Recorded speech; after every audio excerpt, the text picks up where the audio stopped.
Making a bourbon's making a bourbon. You grind the grain, you mill it, mash it, put it in the fermenter, and it's the attention to detail that makes it a really quality product. If you know, at Seagram, you did have the out of having it redistilled at a high proof, but you know, if you got a rejected bourbon, a bourbon that you didn't think was good enough to put in a new charred white oak barrel, which has cost as much as the product going in it, you could get it redistilled. But in a small bourbon distillery, you had to be very careful that that it was going to be acceptable when you got the product. You had a little bit of leeway in that, you know, that you could pick and choose to what you was going to age longer and put into your, you know,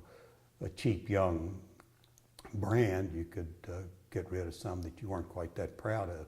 But to me, another thing is the knowing not just what went into it and how well that it was put together and cooked and distilled, but that product coming off the still. A lot of people, you know, talk about the unaged bourbon with disdain.